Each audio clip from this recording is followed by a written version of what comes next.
Selamat pagi. Selamat pagi, Pak. Baik. Kelihatan nggak paparan saya? Kelihatan, Pak. Baik. Saya sekali lagi umumkan bahwa praktikum OPI boleh mulai berlangsung minggu depan karena minggu ini masih dibersihkan lahannya supaya kalian bisa masuk dengan leluasa ke dalam. Bagi yang belum punya grup, segera membentuk grup. Kalau dia tidak membentuk grup, dia tidak akan mempunyai laporan dan dia akan kalah dalam mata kuliah ini. Baik, kita lanjutkan. Jadi dari kuliah yang lalu kita sudah bicarakan tentang deskripsi daripada kopi dan beberapa hal-hal yang sangat penting tentang kopi. Pada kuliah yang kedua ini kita akan bicarakan subsisten pada budidaya kopi ya, dalam aspek budidaya atau agronomi yang dapat diefisiensikan atau dapat diefektifkan.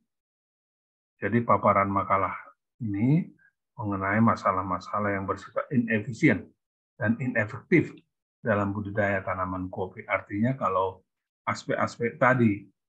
pada aspek-aspek tadi diperbaiki hal-hal tertentu, maka akan terjadi efisiensi, akan terjadi efektivitas.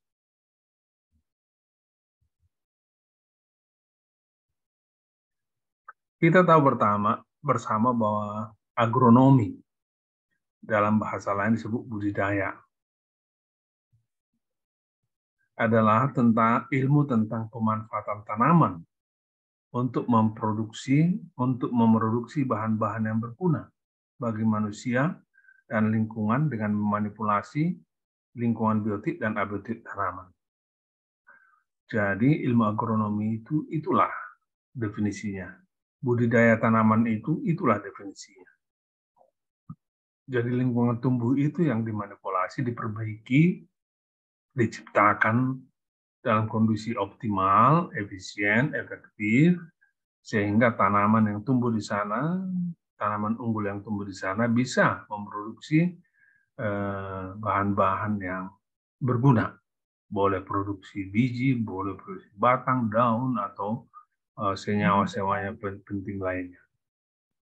Dan lingkungan tumbuh itu ada yang disebut dengan biotik dan abiotik. Kita tahu bersama biotik berarti lingkungan makhluk hidup, abiotik lingkungan yang bukan makhluk hidup.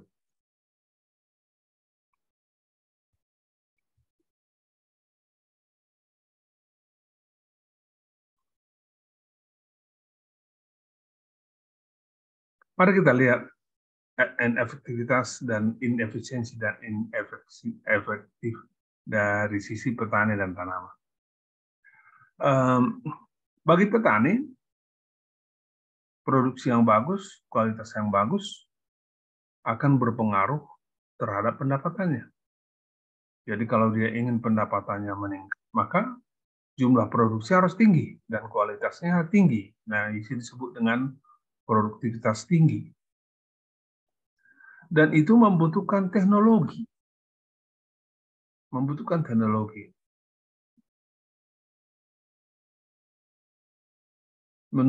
masukan. Membutuhkan ilmu pengetahuan. Jadi karena produktivitas tinggi atau kualitas tinggi, dia bisa berharap pendapatannya tinggi apabila harga juga tinggi. Apabila harga juga memadai. Nah, oleh karena itulah dibutuhkan ilmu usaha tani. Petani membutuhkan ilmu usaha tani. Sehingga dia bisa melihat, mengelola kopinya sebagai komoditas ekonomi. Dan oleh karena itu juga, dia harus mempelajari bagaimana cara dia memasarkan kopi itu. Bagaimana cara dia memasarkan kopi itu.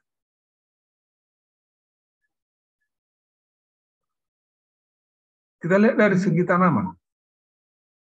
Nah, artinya begini, kalau dengan demikian petani itu perlu kita didik, perlu kita beri pengetahuan, ya, pengetahuan tentang aspek-aspek yang saya sebutkan tadi. Kalau pendapatan masih rendah, maka bagaimana cara mendidik mereka supaya jumlah produksinya tinggi dengan harga yang bagus dengan memberikan pengetahuan ilmu usaha tani. Kemudian yang kedua adalah di sisi tanaman. Tanaman itu yang digunakan haruslah tanaman yang unggul. Unggul dalam arti produksinya tinggi, rasanya manis. Rasanya enak maksudnya, enak. Dan itu membutuhkan ilmu pengetahuan genetika atau pemuliaan tanaman. Jadi kita tahu bersama tanaman itu dikendalikan, fenotipenya dikendalikan oleh gen. Nah, kalau kita perbaiki gen-gennya melalui proses pemulihan tanaman dengan memahami genetikanya, maka tanaman yang dihasilkan bisa tanaman yang unggul. Nah, baik. Kita sudah definisikan tadi agronomi. Kita memanipulasi, memperbaiki lingkungan tumbuh tanaman. Nah, lingkungan itu bisa biotik dan abiotik. Misalnya yang biotik adalah hama. Kita sudah pelajari pada kuliah yang lalu bahwa penggerek buah kopi adalah hama utama penyakit, hama utama kopi. Kemudian penyakit utama kopi adalah karat daun. Ya, karat daun. Jadi hama dan penyakit ini bisa menurunkan produksi, oleh karena harus diatasi. Harus diatasi. Lalu lingkungan lain adalah lingkungan polinator, biotik juga ini. Kita tahu, kita sudah pelajari minggu yang lalu bahwa Robusta adalah tanaman kopi yang menyerbu silang.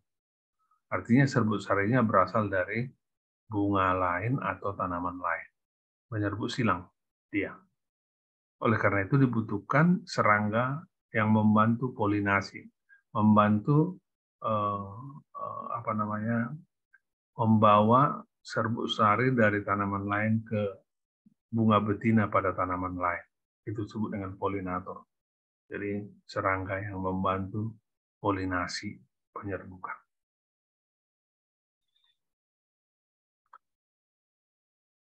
Jadi disinilah kita lihat, kita perbaiki lingkungan biotiknya supaya efisiensi terjadi dan efektivitas terjadi.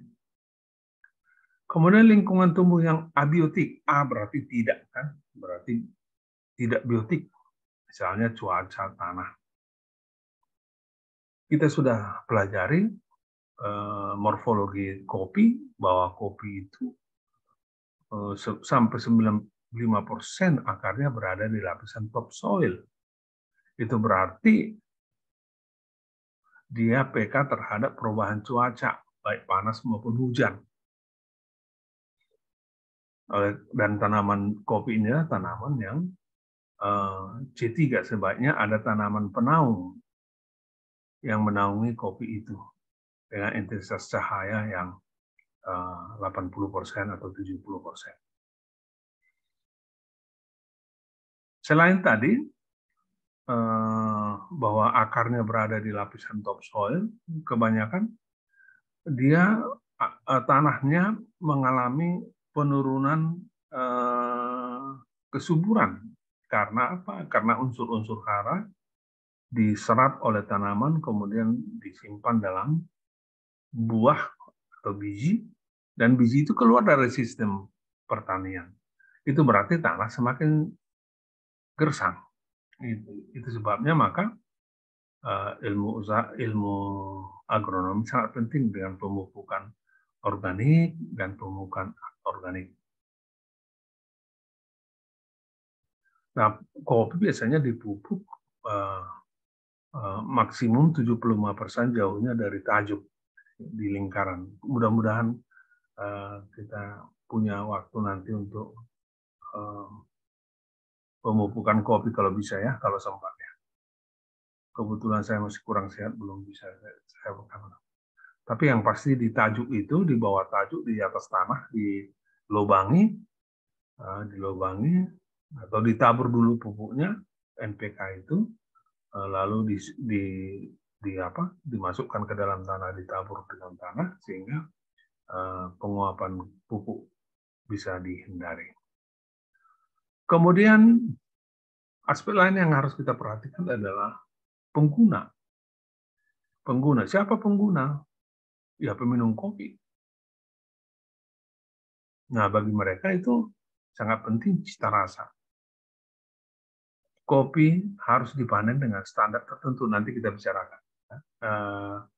Nanti atau lusa kita kuliah berikutnya kita bicarakan. Harus dipanen dengan buah merah. Jangan kuning. Jangan hitam. Dan ini mempengaruhi harga. Kopi mempunyai elastisitas atau inelastis. Kopi ada 3 konsep elastisitas permintaan, yaitu elastisitas harga, elastisitas silang, dan elastisitas pendapatan. Saya berharap kalian soal elastisitas ini sudah pelajari di pengantar ilmu ekonomi, ya, pengantar ilmu ekonomi.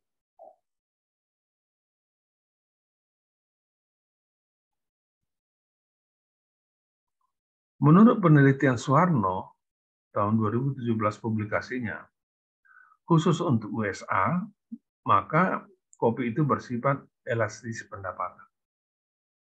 Artinya komoditas kopi adalah barang normal. Elastisitas indeksnya lebih besar dari 0. Bahkan selain barang normal, kopi merupakan barang pokok. Menurut penelitian Suharno di Amerika Serikat itu elastisitas indeksnya sama dengan 0,354. Artinya apa? Ketika terjadi peningkatan 1% pendapatan masyarakat, akan meningkatkan volume impor kopi oleh USA sebesar 0,354%. Itu disebut elastisitas pendapatan. Meningkat pendapatan penduduk Amerika, maka meningkat pula impor kopi sebesar 0,354%. Kemudian ada elastisitas harga kopi. Dalam harga, kopi ini adalah inelastis. Elastisitas price-nya, EP-nya kurang dari absolut 1. Kurang dari 1, absolut 1.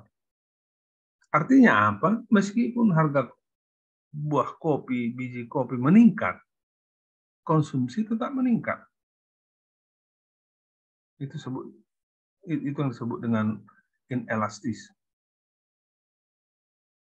Kemudian elastisitas silang. Kopi dan teh menunjukkan hubungan yang substitusi dengan nilai elastisitas silang sebesar 0,354. Artinya kalau tidak ada kopi, ya orang beralih ke teh. Kalau kurang teh, orang beralih ke kopi. Jadi mereka bisa saling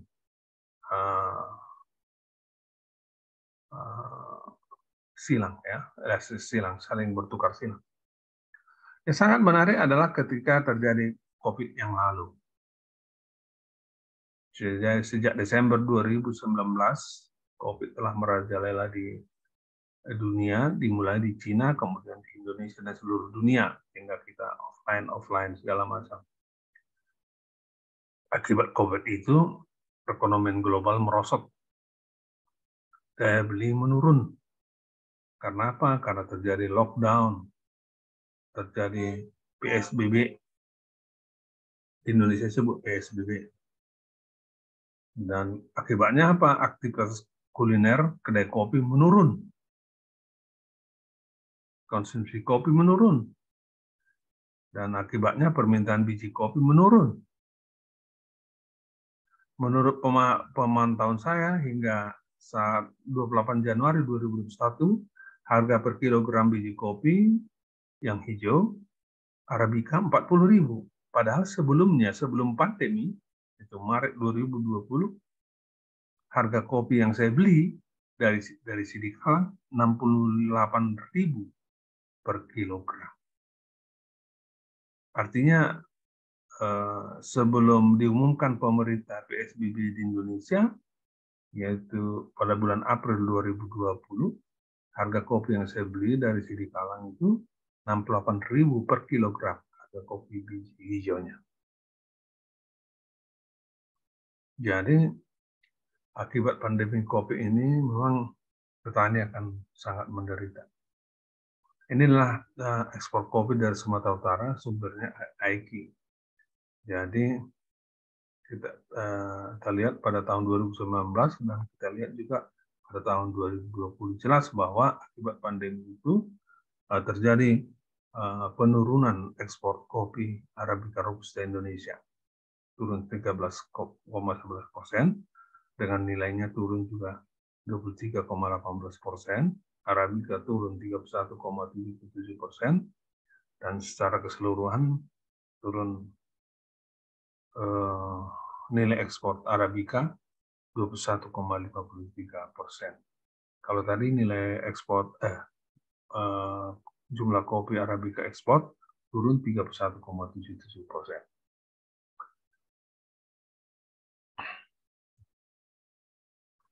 Nah, pasca pandemi kita ini kan sudah mulai lagi kan pandemi, tidak ada lagi pembatasan jarak, tidak ada lagi pembatasan bertemu.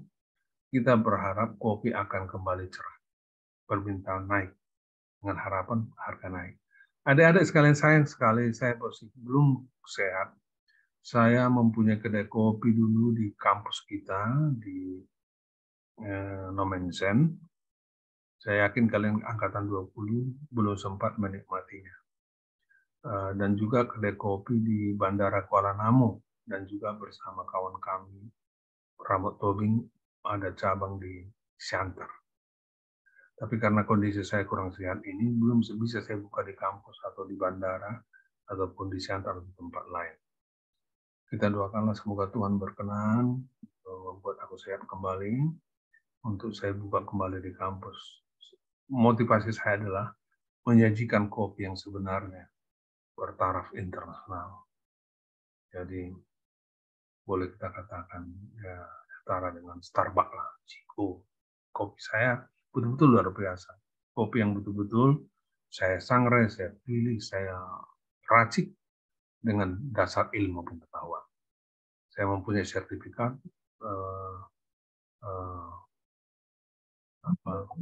penguji cita rasa kopi Arabica. Walaupun tidak saya perpanjang lagi, tapi ilmunya saya ketahui. Nah, jumlah peminum kopi akan terus meningkat. Pada kuliah pertama minggu yang lalu juga saya sudah katakan bahwa jumlah peminum kopi meningkat 1-2% per tahun, terutama penambahan peminum kopi pada kalangan remaja dan muda.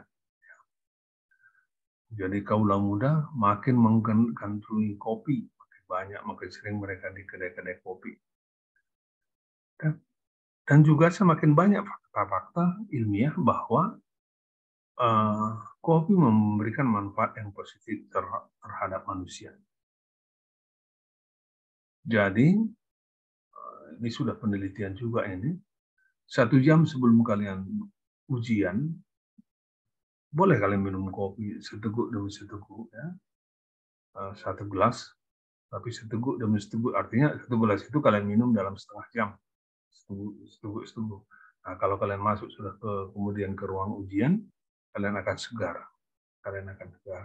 daya ingat bertambah. Kemudian semakin terjadi diversifikasi penggunaan kopi. Jadi kalau selama ini kita tahu kopi hanya untuk diminum, tapi kemudian berkembang, kopi bisa digunakan sebagai pengharum, kopi juga bisa digunakan sebagai lulur, ya, lulur di kopi itu ditempelkan di kulitnya rusak, kulit tangan yang rusak, dan kulitnya menjadi diremajakan. Inilah harga kopi yang saya catat, saya kutip dari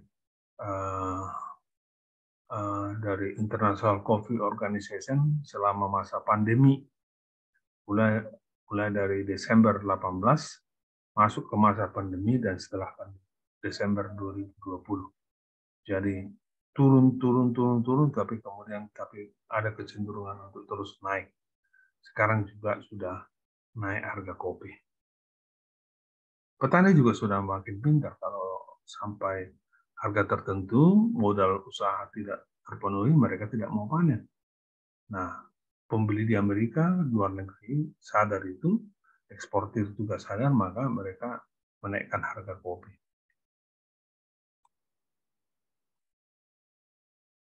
Itulah kuliah kita hari ini. Jadi khusus mengenai cita rasa kopi, kita akan bicarakan pada kuliah terakhir minggu depan, karena jatah saya sebagai tim teaching hanya 3 kali kuliah. Jadi uji cita rasa kopi, tentang cita rasa kopi akan kita bicarakan pada kuliah yang akan datang. Kembali adik-adik sekalian, sebenarnya saya ingin sekali mengajak kalian menguji cita rasa kopi di laboratorium saya di rumah. Laboratorium uji cita rasa kopi saya di rumah, alat-alatnya lengkap. Ya, tapi ya kondisi belum memungkinkan.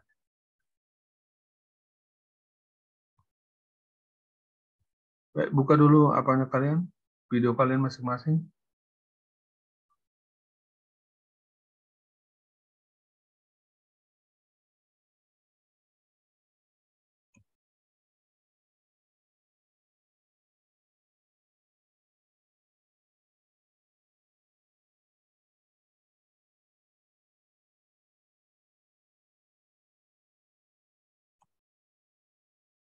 Baik, ada pertanyaan ada?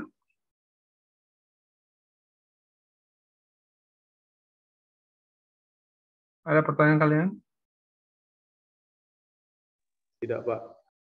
Baik, kalau tidak ada, baik. Saya akan tutup pertemuan kita hari ini. Rekamannya saya akan kirim ke grup. Materi kuliah kita juga dalam bentuk PDF saya kirim ke grup. Sekali lagi, segera kalian print out atau download ke laptop kalian, karena saya khawatir beberapa kali lagi akan tidak cukup HP saya menampung file-file yang saya kirim sehingga harus saya hapus. Nah, kalau sudah saya hapus, kalian tidak bisa mendownload lagi di laptop kalian atau di print out. Paham ya? Paham, Pak. Oke. Baik, Pak. Oke, selamat.